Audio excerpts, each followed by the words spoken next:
જય સિયારામ. સ્વામિનારાયણના જે સંતો ખોટા બકવાસ કરી રહ્યા છે, પણ હવે ખમૈયા કરો ભાઈ. ધરતી માં છે, ગીતા માં છે, અને ગીતાનો રચયિતા ભગવાન કૃષ્ણ છે. આપના સંપ્રદાયને 150 વર્ષ થયા અને કૃષ્ણ વંદે જગતગુરુ, કૃષ્ણ પરમાત્મા જગતના ગુરુ છે. બધા એનામાંથી પ્રેરણા લે છે.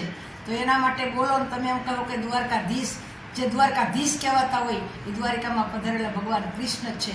તો એના માટે તમે એમ કહો કે દ્વારિકા દર્શન કરવા નહીં જવાનું. ભલે વડતાલ દર્શન કરવા આવે, સૌની શ્રદ્ધાનો વિષય છે.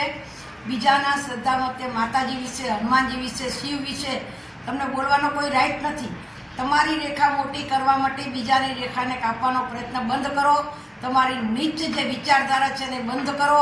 કારણ કે આપ બધા હિન્દુ છો, તો હિન્દુ ધર્મના રક્ષણ માટે આપ બધા આ બધી ખોટી અંદરોઅંદરની ચકલુસી બંધ કરી તમે તમારો રોટલા શેકો. બીજા કોઈની વિચારધારા બંધ કરો. જલારામ બાપા હોય, નરસિંહ મહેતા હોય, કૃષ્ણ ભગવાન હોય, બધા વિશે બોલવાનો તમને કોને અધિકાર આપ્યો?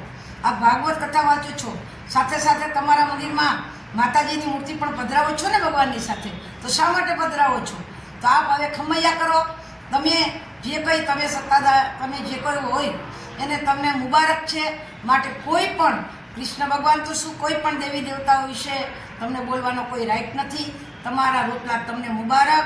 જય સિયારામ. તમે જે કંકુનો ચાંદલો કરો છો ને, એ કંકુ કેનું પ્રતીક છે?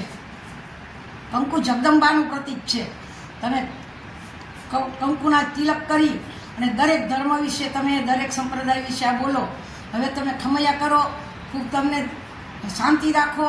તમે તમારું કાર્ય કરો અને દરેક લોકો પોતપોતાની રીતે જે કાર્ય કરતા હોય એમાં અડચણરૂપ બની વારંવાર જે ચર્ચાઓ કરી રહ્યા છો, લખી રહ્યા છો, આ તમારા ચોપડા જે ચિતરાઈ ગયા છે એ ચિત્રાના ચોપડાને બંધ કરો એવી મારી વિનંતી છે.